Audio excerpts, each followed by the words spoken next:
மண்டேனாலே morning எழுந்துக்கிறது ரொம்ப கஷ்டம். நானும் இன்னைக்கு லேட்டாக தான் எழுந்தேன். ஸோ வாட்டர் மெலனோட என்னோட பிரேக்ஃபாஸ்ட்டை முடிச்சுட்டு லஞ்சுக்கு ப்ரிப்பேர் பண்ண ஸ்டார்ட் பண்ணிட்டேன். நம்ம சில வேலையை செய்யும்போது செய்கிற வேலையே மறந்துட்டு நிறைய விஷயத்த பற்றி யோசிக்க ஆரம்பிச்சிடும். லைஃப்பில் அடுத்து என்ன செய்யலாம், நம்ம குழந்தைக்கு நம்ம எல்லாமே கரெக்டாக தான் கொடுக்குறோமா, இந்த மாதம் செலவு என்ன பண்ணலாம், இந்த மாதம் எல்லாத்தையும் பே பண்ணிட்டோமா, இந்த மாதத்துக்கு எல்லாமே கரெக்டாக எடுத்து வச்சிருக்கோமா, டின்னருக்கு என்ன ப்ரிப்பேர் பண்ணலாம், இது போல பல யோசனைங்க மண்டைக்குள்ள ஓடிட்டே இருக்கும். சிலர் சொல்லுவாங்க, நீ எதுக்கு சும்மா சும்மா யோசிக்கிறத நிப்பாட்டுன்னு சொல்லிட்டு. பட் ஃபேமிலியில ஒரு குடும்ப தலைவன்ட்டு ரோல்ல அடி எடுத்து வச்சுட்டாலே ஆட்டோமேட்டிக்கா நம்ம மைண்டு நம்மளையும் மீறி யோசிக்க ஆரம்பிச்சிட்டோம். பட் ஒரு சின்ன அட்வைஸ்ங்க, நம்ம யோசிக்கிறது நம்மளை அஃபெக்ட் பண்ணாம இருக்கணும்.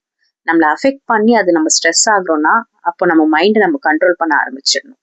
இது போல நீங்க எந்த விஷயங்களை இல்ல எந்த வேலைங்களை செய்யும் போது உங்க மைண்ட் நீங்க சொல்றதையும் மீறி யோசிக்க ஆரம்பிச்சிடும் அப்படிங்கறத கமெண்ட்ல பின் பண்ணுங்க. அட பேசிட்டே லஞ்சும் முடிஞ்சிருச்சு. சிம்பிளான லஞ்ச் தாங்க. பூண்டு குழம்பு, பாலக் பன்னீர், கார வத்தல் அண்ட் பாப்பாக்கு ஃபிஷ் அண்ட் எக்.